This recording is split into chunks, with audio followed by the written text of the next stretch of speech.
Linda Ann at Studio ABC. Today we're doing the Alumni Hop Journal giveaway, and it's by Inspiration Conspiracy's alumni. Shannon Green started that group. Our theme is favorite artist quotes. This is the second of 3 giveaway hops, but I'm going to tell you more about that later as we get into the tutorial. I'd like to share a bit of information about the artist that I chose to use his quote. The artist's name is Ai Weiwei, and he spent his formative years in New York. But he's a Chinese artist who now lives in Beijing, in fact, who now has to live in Beijing because the Chinese government, he's become so politically active in his art that the Chinese government monitors everything that he does, to the point of he can't travel unless he gets the Chinese government's permission. They survey everything that he's doing. He's under surveillance 24 hours a day. Weiwei cannot even leave his house unless he tells the police where he's going, and he's forbidden to travel or speak with international press. He has spent time in jail and has had tax evasion hearings that he wasn't allowed to attend, all because his art is controversial and it's bringing to light some politically frank social problems and issues. He's outspoken about the lack of democracy and freedom of speech, lack of freedom of speech in China, and this has provoked the Chinese authorities, and it even resulted in 81 days of detention during the spring of 2011. But actually, that detention brought more attention to his art and made him a more important artist. In 2011, Art Review magazine named him as the most powerful artist in the world. Not because his art was so well done, but more because of what he was saying in his art. Weiwei and his many varied forms of art have actually become a symbol of the struggle in China for human rights. And this is not looked upon kindly by the people in power there. So he's often harassed. The watercolor I'm going to create today is inspired by Weiwei's sunflower seeds installation. The exhibit was in 2010, but the preparations for this exhibit began 2.5 years before that. He went into a small town in China, which is near Beijing. I'm not confident in the pronunciation of that particular city, but I think it is Jingles. What I do know about this little town is that it was famous for making imperial porcelain for over 1,000 years. But times changed and the porcelain died out and the people didn't have a lot to do. They didn't have employment. What Weiwei did was go into this city and have these people start helping him make his installation. Now, the installation, called Sunflower Seeds, was made of porcelain sunflower seeds. There was a 30-step process they used to make them, and it started with mining I think it's called kaolin, from the mines near that city, all the way down to painting these little sunflower seeds. He employed more than 1,600 people from this city, and while most of them didn't really understand what they were doing or why, they did understand that they had employment and jobs, and they were happily doing some very mundane tasks of painting each little sunflower seed, or pouring the porcelain, or firing these things in a kiln. After 2.5 years of working with the people in this small town, Weiwei took 100 million porcelain sunflower seeds that looked very realistic and took them to Tate Modern's Turbine Hall in London. He spread them out 10 centimeters deep. It was 1,000 square meter space, and the installation was composed of seeds that weighed about 150 tons. If that's not some statistics on what these people did for 2.5 years, I don't know what would be.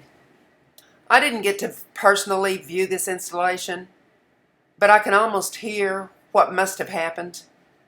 There must have been people that walked up to this and went, sunflower seeds spread out on the floor in a square space?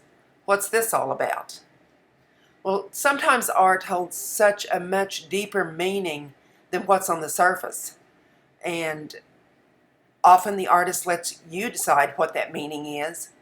But in Weiwei's case, particularly with this one, and by the way, this is not the only installation that he did using the people in that small city to make porcelain objects. But in this particular one, I can hear people complaining because there are still people in the world, all of us artists have heard about those people who believe that art is only a pretty picture to go over your sofa that matches the print in your sofa. That's kind of an artist's joke in the art community. But throughout history, artists have used their art to make social changes, to show what's happening during the period of time that they're working. And if you'll look back in history, you'll see what influences came into art, what powers had control of the art. Weiwei was a rebel. He doesn't let the powers that are in control tell him what to do. I'm sure that it has been a terrible struggle for him with all the harassment that he's gotten. But he continues to work for human rights. And so still you're saying, what did sunflower seeds have to do with human rights? So let's get to the meaning. Sunflower seeds in China is a very common street snack, just like the kids like sunflower seeds. I like sunflower seeds, love sunflower seeds. And it's an everyday object that's seen in China. It carries personal associations, however, with the Mao Zedong's brutal cultural revolution. And that was from about 1966 to 1976, a 10-year period. The individuals were stripped of their personal freedom. The propaganda images depicted Chairman Mao as the sun and the mass of people as the sunflowers. You're getting the drift now? The sunflowers, the sunflower seeds.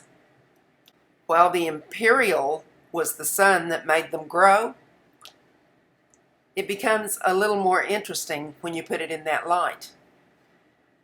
The era of socialist planned economy, with the worship of the sun being the worship of Chairman Mao. The seeds were the people. Each seed was similar, as it was in his installation, but quite unique and different because each little tiny seed was individually hand-painted by these people in this Chinese community. His art of the sunflower seeds, it alludes to mass production in China and how cheap the labor was, about how brutal the assembly lines could be in the gigantic factories, and what tedious procedures the Chinese have to do to turn out the wares and goods that they turn out.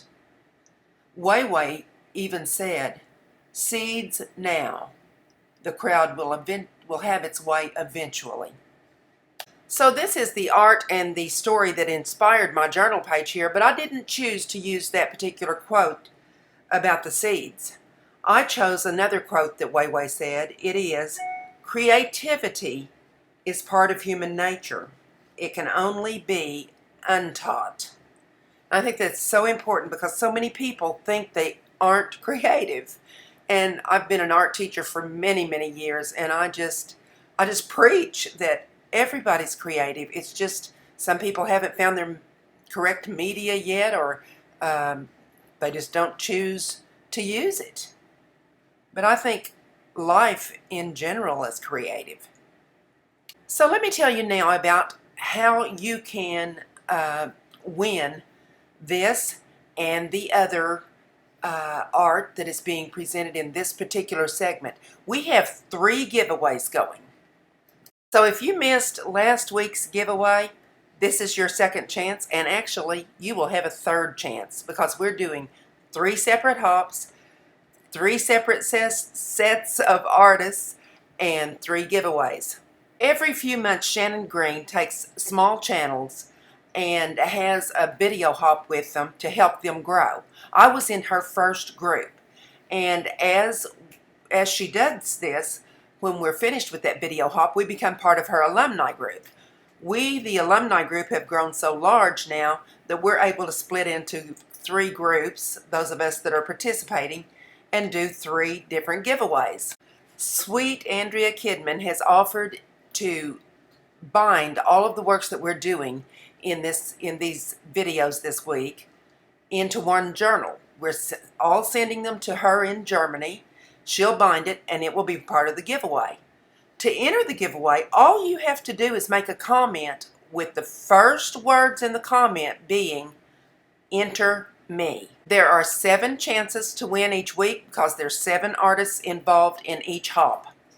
So to be sure that you don't miss any of the links, go to the description box below the video, click on the very first link. You'll continue to do that in each video. Click on the very first link and be sure you leave the comment with "Enter me" as the first words. If you continue to click on the first link in each video, those links are going to bring you right back where you started, and you'll know that you didn't miss anyone. You have until 12 midnight Central Daylight Time on Monday the September 19th to enter, and then you'll watch for the 3rd hop and give away from another group of Inspiration Conspiracy alumni. The winner will be announced by Andrea Kidman on September 22nd, so keep an eye out. I'll list all of this information in the description box below for you. In the meantime, if you haven't subscribed to my channel, please subscribe, comment. By all means, I'd love it if you shared, and give me a thumbs up. Thank you so much for watching.